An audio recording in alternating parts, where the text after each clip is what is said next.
Good morning, everybody, from a cold but wonderful Appalachian trail. It was same temperature as yesterday morning, 28 degrees, at least down in the valley, so mid-20s. But without that fierce wind and without that snow that was falling, today was much, much more pleasant. So there's the valley down below. And we ate down there, down the trail. And I was set up here and James there. But we are heading into Damascus, so we're gonna have a Nero, so we'll hike 4 or 5 miles and then take care of our business, spend the night in Damascus and hit the trail again tomorrow. So let's hike.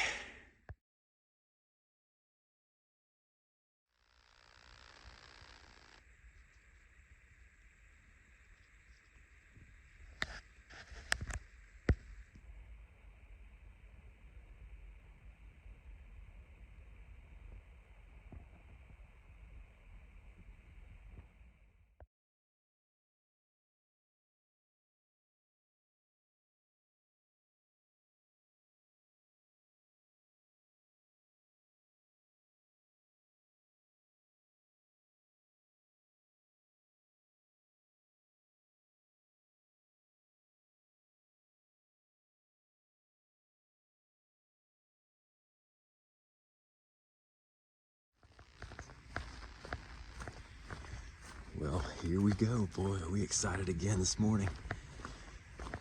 Georgia, North Carolina, and Tennessee are in our rear view mirror, not to be visited again. We're out and now we're in Virginia. And boy, does it feel good. We're still kind of ridge walking, descending now, coming off the spine of the range and heading down toward Damascus. You saw the sign there. I think we got 3.5, something like that left to go today in the hike, and then we will do some other things. I'm going to see the outfitter and get hopefully another pair of Lone Peak Ultra Lone Peak 5.0s. They've got my size there that I need. I don't want to put any more than between 400 and 500 miles on each pair of shoes, because I'm just using the regular insert, so I'm not using any kind of other insert, and I don't want them to flatten out too much and start causing me foot problems. Plus the outside, I've got a little tear here and there. They just wear out on this terrain. All the roots, all the rocks, all the wet, all the, just back, all the abuse that we put them through. So hopefully I will get the shoes replaced here in Damascus. I'm gonna send my old pair each time back home and use them as yard shoes for the future, so I can continue this thoughts of the AT through hike, however long those pairs of shoes are going to last, because I'm anticipating 5 pairs of shoes to complete this through hike, so I'm fixing to send the first pair home. But anyway, just do resupply, power things up, spend the night, eat good food. We might be able to get there for breakfast. We're definitely going to have a lunch, a dinner, and a breakfast, hit the trail tomorrow. So we're excited. We're in Virginia, y'all. Hey, this is exciting. In fact, we are now 1/4 of the way through, not according to exact mileage, but according to what we think it's going to take based on the terrain we're expecting in the future through Virginia, and of course up through the north and northeast. So we think we're about 1/4 of the way done, a little over, something like that. So this is exciting times. Boy, this trail, it's gorgeous. We're having a ball.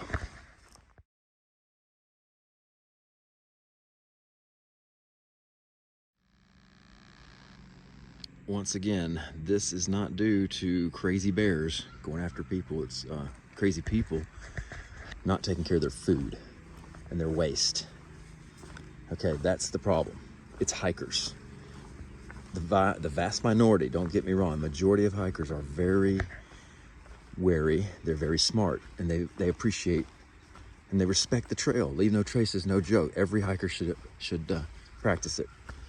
So here we are in Damascus. Look at this beautiful home here with the American flag. This is a tremendous town. Unfortunately, the past few years, trail days, which Damascus is known for now, has got a little bit out of control. Once again, the minority of the hikers, not majority, please don't hear me say majority, the very minority abuse a good thing, and they've caused problems here. That we're surrounded by mountains. It's a glorious place. It's a hiker-friendly town, but like I said, look at that flowering tree there. Like I said, this is, you need to respect people and their town and the trail, not cause problems. So anyway, last few years, they've had to crack down a little bit at trail days. It's not been quite as no holds barred. And I think the hiking community is coming around. This is a great event, Trail Days. Vendors are here. Special speakers are here. Awards are presented. All kind of awesome stuff is done here. And it's a great place to be. But Trail Days is something many people come to every single year as far as vendors go. And a lot of people come back here just to remember when they through hiked. Some of you who are watching this right now remember the first time you ever walked through this arch. Again, this is a town that loves hikers, and we love Damascus. It's a little path sign there.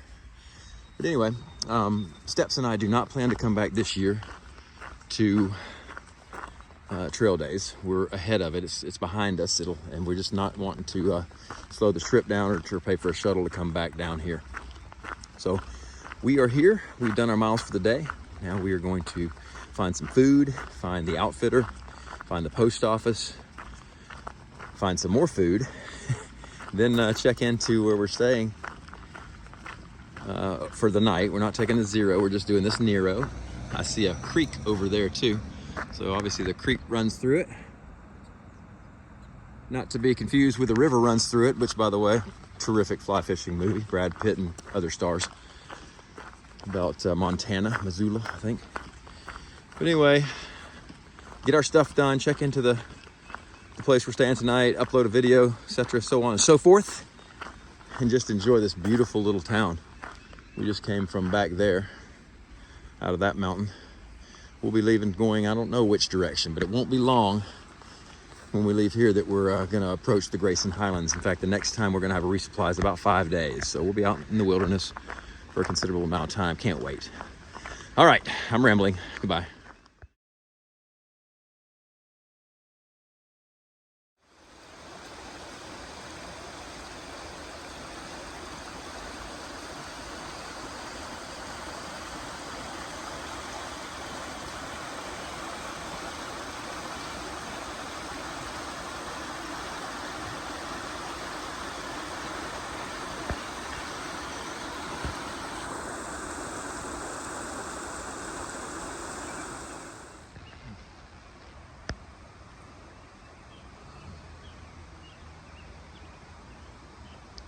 Beautiful dogwood.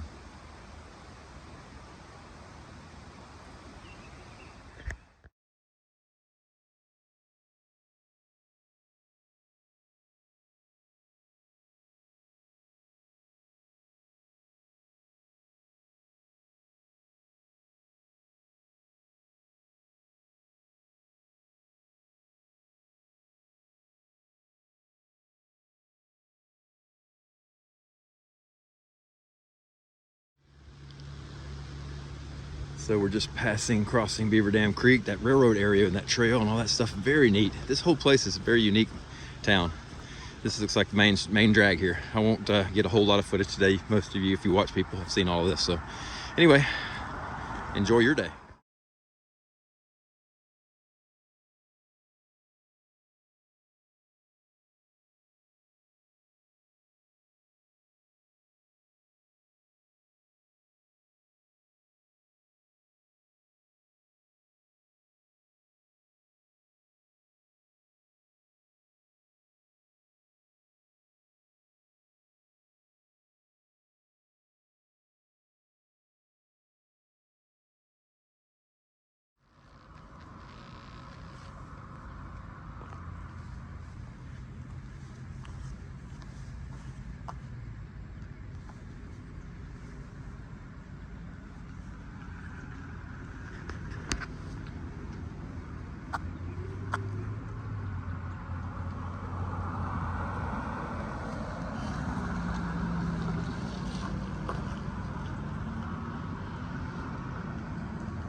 So I found Ultra Lone Peak 5.0s. They're getting phased out, so I'm not sure if we'll be able to find them every time I need them, but I'm between 400 and 500 miles, and if you look at the treads on the ones right here that I have been using and look at the new treads, there's quite a difference in wear. So the 450 miles or so that I put on these blue soled shoes, you can tell a big difference. It's much lower. It still has grip. I will concede that point, but it has much less grip than the new ones. And let me show you the insoles next. So my insoles in the current shoe are on the right. You can see my foot impression in it. Each toe, you can see the heel. You can't tell the difference in depth, but you can definitely see that that's flat and thick, and this is manipulated, just huge. If you could feel the difference, there's a lot more cushion in the brand new ones. As you can imagine, it makes sense, 450 miles or so. This is the main reason I want to replace the shoes every 400 to 500 miles, is because I don't want any foot problems. And these will give me foot problems eventually. These will not. And the final thought is just the outside of the shoe. Just the, look at the toes. Can you see that? They're getting tore up, getting really thin on several places. This one actually has a tear right there where my finger can't come through because there's an inside mesh but it's not far from doing that. And of course the toe at the end is all tore up, as compared of course to brand new and ready for more rocks. So I highly recommend between 400 and 500 miles switching out your shoes, but you do what's right for you.